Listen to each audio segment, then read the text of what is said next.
सभी विद्यार्थियों को नमस्ते। ये क्वेश्चन आंसर है एनसीईआरटी के 12th क्लास के लिए।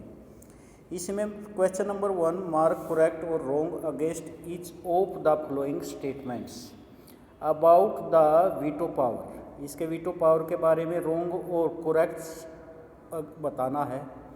Only the permanent members of the security council possess the veto power. केवल किसको अधिकार है? करेक्ट, जो परमानेंट मेंबर्स हैं। बी के अंदर है it is a kind of negative power, ये एक नकारात्मक पावर है, correct. The secretary generals uses this power when not satisfied with any decision, ये जो है ये सी का है रोंग। आगे है one veto powers can stall security council resolution, इसमें करेक्ट है। अब आगे मार्क करेक्ट और wrong against each of the following statement about the way the UN functions. Mark करना है करेक्ट और wrong against each of the following statements about the way the UN functions के बारे में। All security and peace related issues are dealt with in the security council. All security and peace related issues are dealt, ये correct है। Humanitarian policies are implemented by the main organs and specialised agency separate across the globe, ये wrong है। Having ये consensus among 5 permanent members on security issues is vital for its implementation, ये correct है। The members of the General Assembly are automatically the members of all other principal organs and specialized agency of the UN, ये wrong है। अब question number 3, which among the following would give more weightage to India proposal for permanent membership in the Security Council। ये कौन सी among the following would give more weightage to India proposal for permanent membership in the Security Council? India's growing economic power and stable political system, ये इसको जो है weightage प्रदान करते हैं to India को कि भाई किस बात के लिए? मेंबरशिप के लिए सिक्योरिटी काउंसिल में। Question number 4, the UN agency concerned with the safety and peaceful use of nuclear technology is, इसमें है international atomic energy agency. Question number 5, WTO is serving as the successor to which to the following organisation? General agreement on trade and tariff. WTO is serving as the successor, किसका उत्तराधिकारी बनकर कार्य कर रहा है? ये general agreement on trade and tariff का। अब है फिल इन द ब्लैंक्स, ये खालिस्तान भरना है। The highest functionary of the UN is called, क्या कहलाता है? To maintain peace and security. फिर बी में है the prime objective of UN, ये पहला है कि इसका क्या ऑब्जेक्टिव है यूएन का, तो to maintain peace and security. Second है the highest functionary of the UN is called secretariat. The UN security council has permanent and non permanent members, इसमें है 5 और 10। 5 तो हैं स्थायी परमानेंट और 10 है अनपरमानेंट। ये who is the present secretary general, इसमें है एंड्रयू गुटरेस है, जो ये परमानेंट है, बान की मून नहीं है। अब मैच द फ्लोइंग ऑर्गन्स, इसमें करने हैं agencies of the UN with their functions.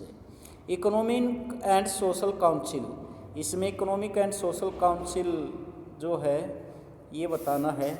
इसमें है सी के अंदर है look into the economic and social welfare of the member countries. Second है इंटरनेशनल कोर्ट ऑफ जस्टिस, ई, इसमें है resolve disputes between and among members countries.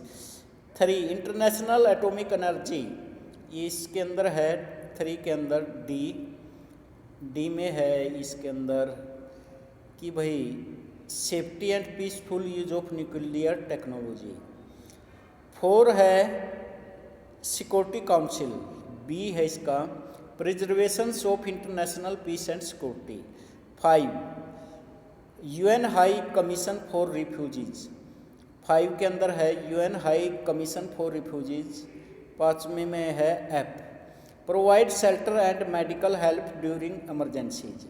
6 world trade organization, ये है इसका वर्ल्ड ट्रेड ऑर्गेनाइजेशन के अंदर है facilities free trade among member countries.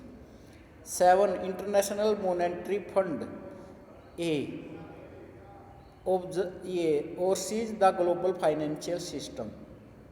8 general assembly, G है इसका debates and discuss global issues.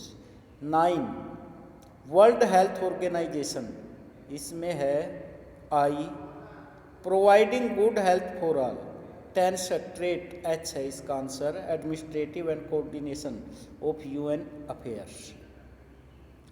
अब है what are the functions of security council, इसके क्या फंक्शंस हैं सिक्योरिटी काउंसिल के।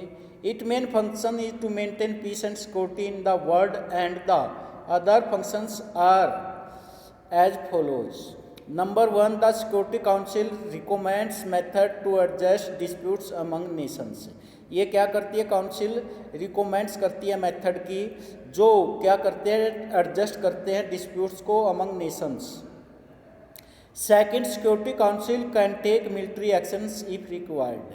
Third security council elects the जजेस of international court of justice and appoints the secretary general by recommendation to the general assembly. Security council can apply economic sanctions also to stop any aggression. तो क्या करती है security council, economic sanctions प्रदान करती है। The security council can investigate the disputes in case a friction arises. अब है question number 9 as a citizen of India how would you, कैसे आप सपोर्ट करोगे इंडिया जो candidature for the permanent membership of security council, justify your proposal. Bharat का नागरिक होने के कारण आप कैसे सपोर्ट करोगे भारत के कैंडिडेचर सदस्यता को for the permanent membership of security council. Justify your proposal. As a citizen of India we may support India's candidature for the permanent membership of Security Council in the following manner. India is the most populous country in the world with 1/5 of world population। जो है भारत जो है सबसे बड़ा इसमें हर 5वां सदस्य संसार का भारत में रहता है, जनसंख्या के आधार पर सबसे बड़ा देश है। India is the world largest democracy, संसार की सबसे बड़ी डेमोक्रेसी भारत है। India's economic emergence on the world stage, जो भारत में एक उभरती हुई संसार के अंदर एक आर्थिक पावर उभर रहा है Bharat. India is a regular financial contribution, Bharat का एक रेगुलर कंट्रीब्यूशन है टू द यूएन के लिए।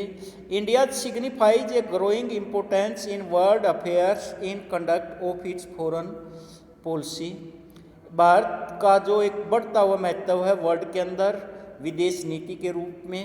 India's participated in all the initiatives of the UN, Bharat participate करता है, भागीदारी करता है सभी इनिशिएटिव्स में, सभी शुरुआतों में ऑफ द यूएन।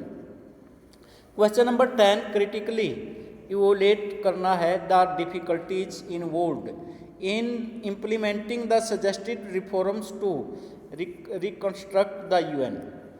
इसमें क्रिटिकली इवोल्व करना difficulties involved in implementing the suggested reforms to reconstruct the UN, कि इसका दोबारा क्या किया जाए, दोबारा यूएन को बनाया जाए।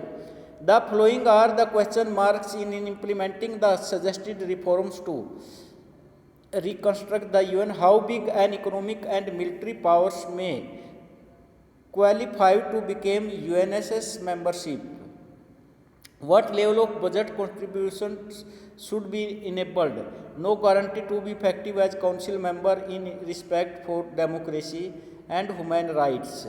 Why should the issue of equitable representation decide by geography? Why not by levels of economic development? Why not to give more seats to the members of developing world?